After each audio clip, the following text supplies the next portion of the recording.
Je ne sais pas toi, mais en tant que fan de Nadal, les fins de saison sont toujours très compliquées. Alors certes, il y a eu des succès probants sur terre battue, avec généralement un titre à Roland-Garros, pourquoi pas des titres à l'Open d'Australie, Wimbledon ou l'US Open, et pourtant, en fin de saison, l'Espagnol n'y arrive plus. Soit il est fatigué, voire blessé, ou pire encore, s'il joue, il ne gagne pas un match. Dans cette vidéo, je vais t'expliquer pourquoi le Mallorquin n'est pas performant en indoor. Le temps de lancer le jingle et les mauvais résultats de Nadal n'auront plus aucun secret pour toi.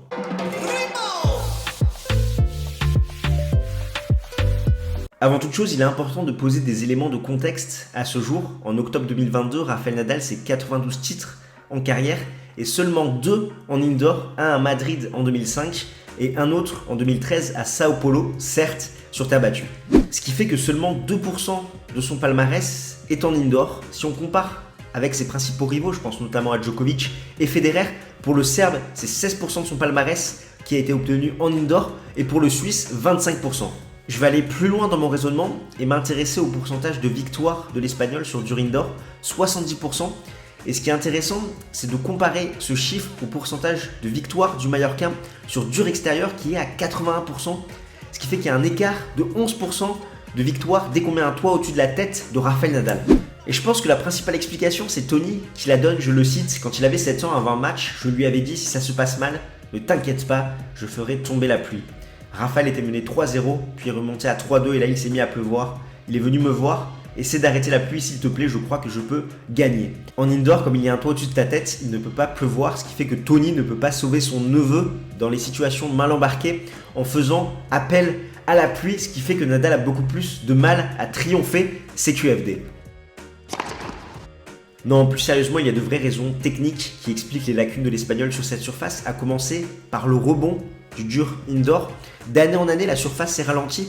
Par contre, le rebond est resté toujours aussi bas. On sait que Nadal, son jeu, son fonds de commerce, il se base sur son énorme lift, cette balle qui gicle, qui fait reculer ses adversaires. Et ça n'est pas le cas en indoor parce que après l'impact de la balle sur le sol, le lift ne va pas être restitué. Ce qui fait que la balle ne va pas autant rebondir, ne va pas autant gicler. Elle va rester dans le carré de service. Elle va être parfaite pour être attaqué à hauteur de hanche par ses adversaires qui vont justement pouvoir l'agresser et lui priver un maximum de temps.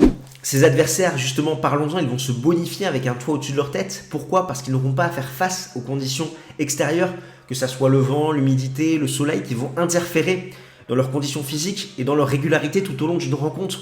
On le sait, Nadal, c'est le joueur qui gère mieux les conditions extérieures. Je pense notamment à cette demi-finale à Roland-Garros en 2019 contre Roger Federer dans des conditions très venteuses, ou encore ce match contre Alcaraz à Indian Wells en 2022 où Nadal arrive à mettre cette marge de sécurité pour faire face par exemple à des conditions venteuses, ce qui n'est pas forcément le cas de ses adversaires, d'autant plus s'ils déploient un tennis offensif. Et là, justement, avec un toit au-dessus de leur tête, ils vont trouver beaucoup plus de régularité. Pourquoi ? Le rebond sera beaucoup moins volatile, il sera beaucoup plus constant, ce qui fait qu'ils vont pouvoir vraiment mettre en place un tennis agressif avec beaucoup plus de régularité. Ils vont prendre un petit peu moins de marge par rapport au filet, ils vont d'autant plus attaquer. Pareil au service, étant donné qu'ils ont un repère au niveau de leur tête avec le toit, ce qui fait que ces joueurs offensifs, ces joueurs agressifs, ils vont arriver à faire mal à Nadal en lui privant de temps et en le mettant dans des situations inconfortables en défense, en l'attaquant côté coup droit et derrière en le faisant jouer côté revers où Nadal va avoir tendance à lâcher une main étant donné qu'il va avoir du mal à accélérer dans ce compartiment du jeu là. En tout cas, nous, peu importe les conditions, peu importe qu'il y ait un toit au-dessus de notre tête ou pas, on est là tout au long de l'année pour décrypter l'actualité de la petite balle jaune. Alors si c'est quelque chose qui t'intéresse, n'hésite pas à smatcher le bouton pour t'abonner. L'un des autres facteurs importants, c'est le format, parce que les tournois en dur indoor se jouent au meilleur des 3 manches. Et c'est bon de rappeler que le seul titre de Liberic en dur indoor, c'était à Madrid en 2005, quand la finale se jouait encore au meilleur des 5 manches. Il s'était imposé en 5-7 contre Ivan Lubicic, 3-6, 2-6, 6-3, 6-4, 7-6 en 3h53 minutes. Et on l'a vu sur ce match, il avait mal commencé, mais il avait pu se reprendre et derrière écœurer un petit peu physiquement le Croate. Maintenant, ce n'est plus le cas, ça va tellement vite. Finalement, le facteur physique n'intervient plus. On peut également parler de la concurrence. Nadal, même s'il est qualifié toutes les années depuis 2005, n'a jamais remporté les ATP Finals. C'est l'un des principaux titres qu'il manque à son énorme CV et forcément ça peut lui faire défaut à son palmarès par rapport à un Novak Djokovic, à un Roger Federer. Mais dans ce tournoi, il y a une concurrence rude, tu n'as pas de match de chauffe comme ça peut être le cas en Grand Chelem où tu as quelques tours pour te roder, pour monter en puissance. Là, dès le début, tu dois être au taquet et c'est toujours très compliqué, d'autant plus quand on rajoute les critères qu'on a cités précédemment qui permettent un petit peu de bonifier ses adversaires et qui entraînent quelques lacunes chez Liberic. Et puis comme tu le sais, hein, les tournois Endure Indoor se jouent majoritairement en fin d'année et le reste de la saison, ça a été très rude physiquement pour Rafael Nadal, notamment avec son point d'orgue sur la saison sur terre battue. Ce qui fait qu'après l'US Open, physiquement c'est toujours très compliqué pour l'Espagnol et qu'il n'arrive jamais au meilleur de sa forme. Il est souvent blessé ou fatigué, ce qui fait qu'il ne peut pas totalement défendre ses chances. Le dernier argument, et cela n'engage que moi, c'est la motivation.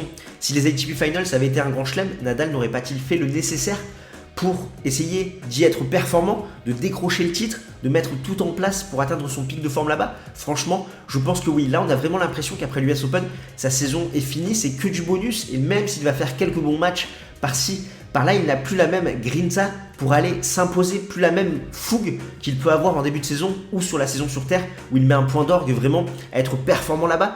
Donc je pense qu'il y a vraiment une coupure et que la motivation n'est pas la même parce que oui, je te rappelle que son premier titre en Grand Chelem c'était en 2005 à Roland-Garros sur terre battue et qu'il va mettre un an pour aller sa première finale à Wimbledon sur gazon qui est un petit peu à l'opposé de son jeu. Il va vraiment progresser par rapport à son style de jeu, au service, notamment son slice, sa volée. Il va mettre 3 ans pour décrocher son premier titre à Wimbledon et pourtant, aux ATP Finals, ça coince et il est qualifié chaque année, mais il n'arrive pas dans les meilleures dispositions, il ne fait pas un plan clair pour arriver avec son pic de forme sur indoor et je pense que forcément ça pêche parce que dans ses plans, dans ses motivations, ce n'est pas son objectif premier.